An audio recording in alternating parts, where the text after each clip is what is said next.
fihim ibratun liulil albab. Sungguh bahwa di dalam kisah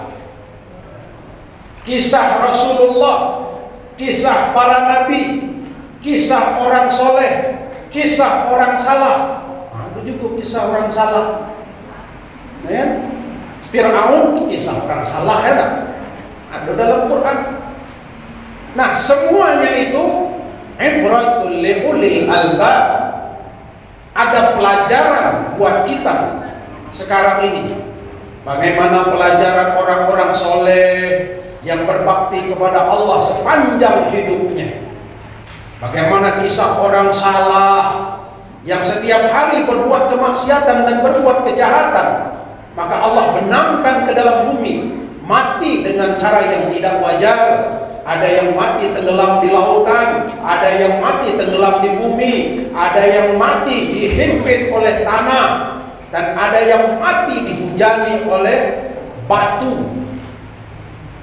Semua itu menjadi pelajaran bagi kita di masa sekarang ini. Nah, ibu-ibu, Nabi Muhammad SAW yang kita peringati pada sore ini sesungguhnya adalah manusia terbaik dunia. Karena dia dilahirkan adalah untuk menyempurnakan akhlak manusia. Ya kan? Innama bu'istu liutammima makarimal akhlak. Kata Nabi, aku ini diutus ke muka bumi ini adalah untuk menyempurnakan akhlak manusia, agar manusia mempunyai akhlak.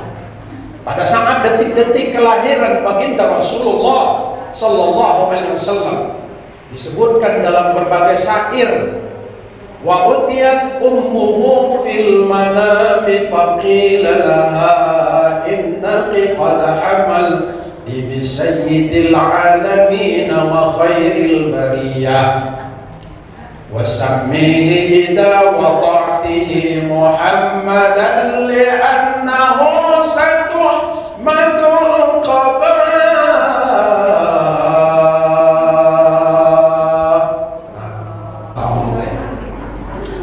Sekalian, kemudian dalam kisah kehidupan Rasulullah sallallahu alaihi wasallam, melihat para sahabat mencintai Rasulullah, ada yang menyimpan rambut Nabi, ada yang menyimpan gigi Nabi, ada yang menyimpan baju sorbannya, menyimpan sendalnya, semuanya masih ada sekarang di museum. Itulah bentuk tanda kecintaan mereka kepada Nabi.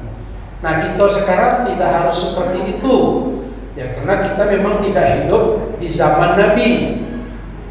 Maka siapa yang harus kita hormati? Ulamanya. Sebab apa? Orang yang mencintai Nabi jelas dia mencintai pewaris para Nabi. Al ulama warasatul anbiya. Ulama adalah pewaris para nabi. Maka itu dalam Al-Quran disebutkan, falladzina amanu bihi wa azzaruhu wa nasaruhu wattaba'un nural ladzi unzila ma'ah.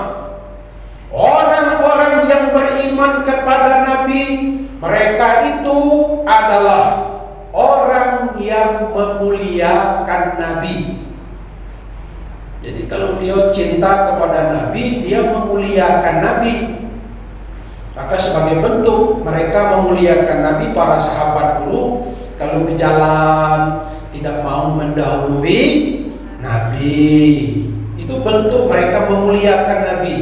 Kalau duduk, Nabi di atas, sahabat di bawah. Ya kan? Kalau makan, mereka tidak mau mendahului Nabi. Pas begitu makan, Nabi disilahkan duluan. Kalau sekarang, kalau mau makan, ibu-ibu duluan, ustadz belakang sekali.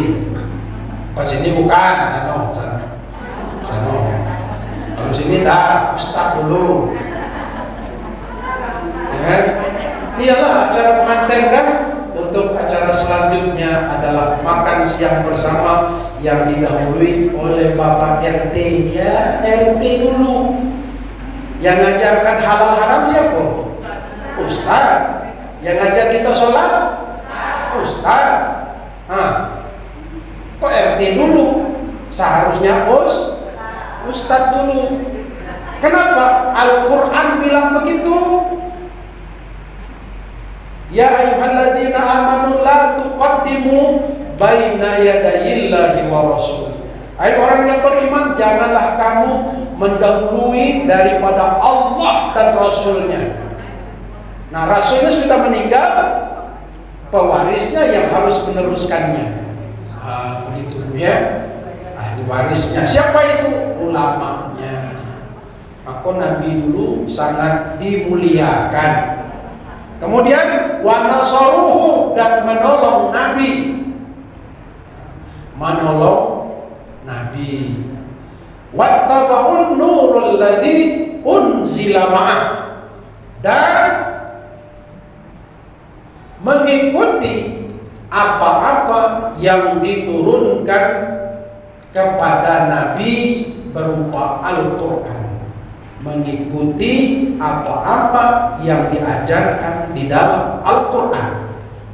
Itu. Jadi kita kalau memang betul-betul mencintai Nabi, kita memuliakan Nabi, menolong Nabi, kemudian mengikuti ayat-ayat Al-Quran. Itu dalam Al-Quran disebutkan seperti itu. Tapi kenyataannya sekarang banyak orang yang tidak memuliakan Nabi, banyak orang yang melecehkan Nabi. Tuh seperti Presiden Prancis, apa namanya tuh? Siapa namanya? Presidennya itu Macron. Iya, Macron ya. Melegalkan, membolehkan orang membuat karikatur Nabi Muhammad. Itu melecehkan Islam. Gitu. Maka sebagai bentuk tanda kita memerangi mereka adalah dengan tidak membeli produk dari Prancis.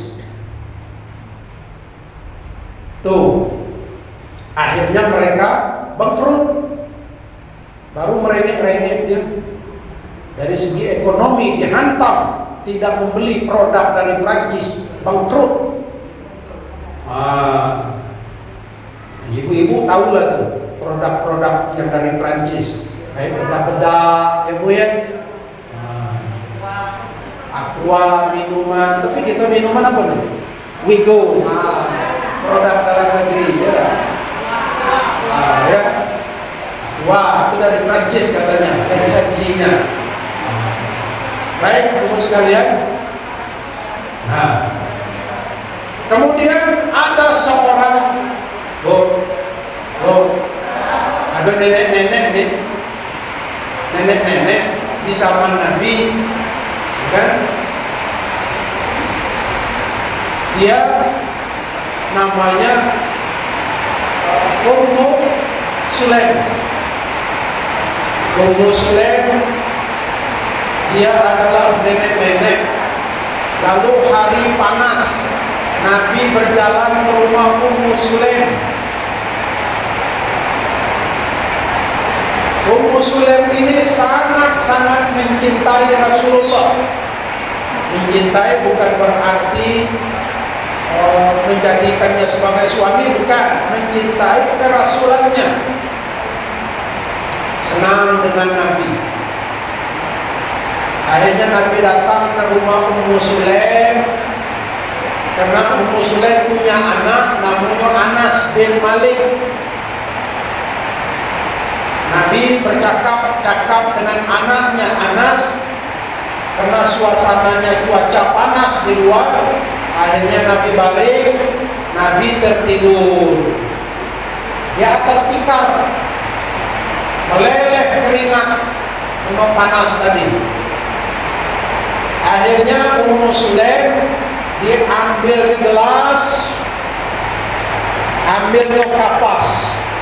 Keringat Nabi yang meleleh di lapnya masuknya dalam gelas. Keringat Nabi tadi lalu dijadikannya minyak wangi. Kenapa? Karena keringat Nabi itu harum.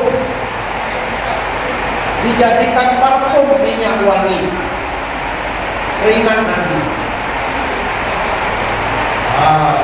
Turun.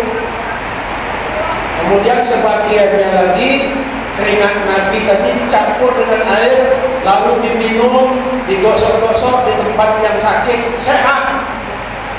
Ummu Sulaim.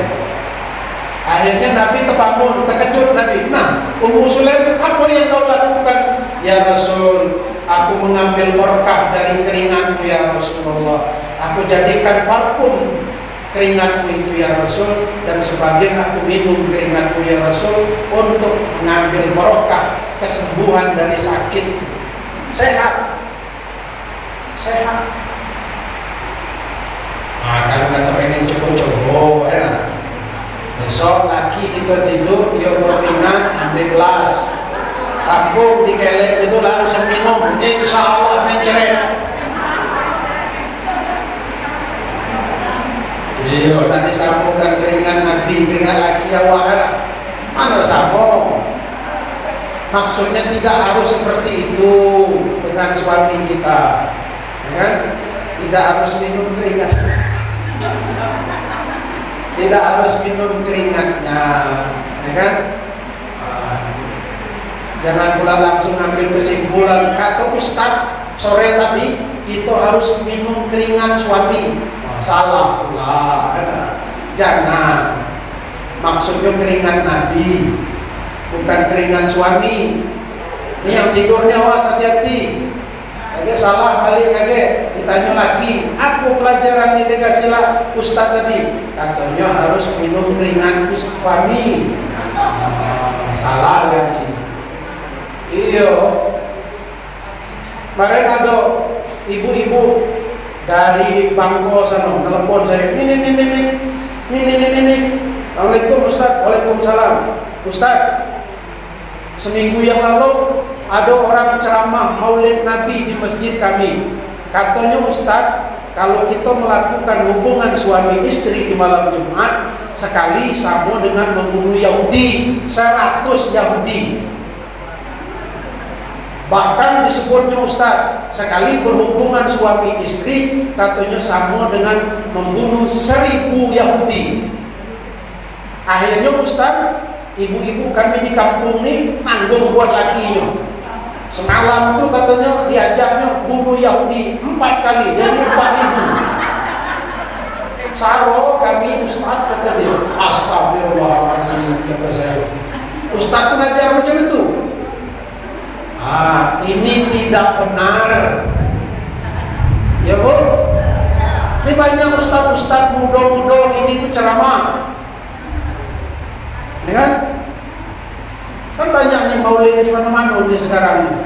Maksudnya sekedar berseloroh untuk lucu-lucuan supaya ibu-ibu jangan tidur. Tapi ibu-ibu yang nerimanya itu salah paham.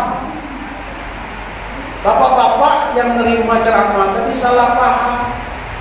Maksud Ustaz itu mungkin dia mengajak bergurau supaya jangan tidur. Akhirnya buat itu ya malam Jumat mulai, Pak, malam ini malam Jumat sunnah Nabi. Astagfirullahaladzim. Sunnah Nabi masalah hal yang seksual.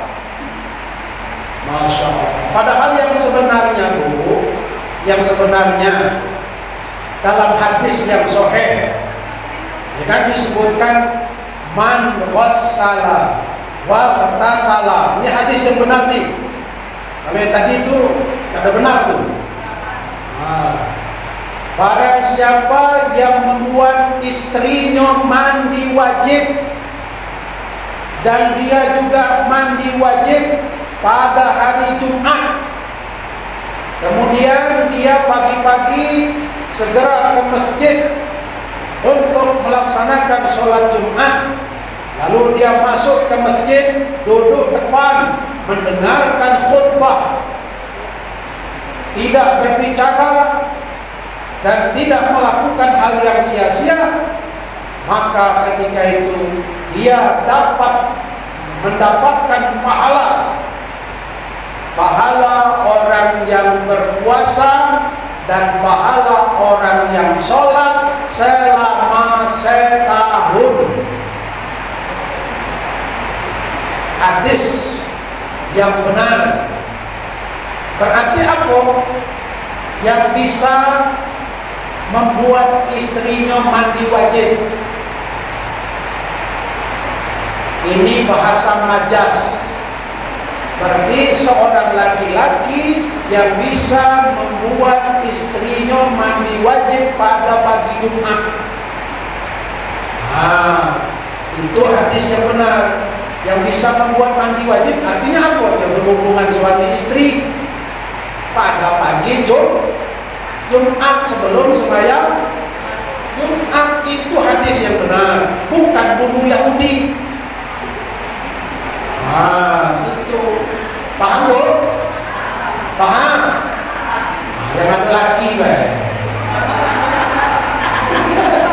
Kalau yang tak ada saudara, yang tak ada bentuknya lain lagi pengertiannya. Jangan bersedih, kan? Begitu.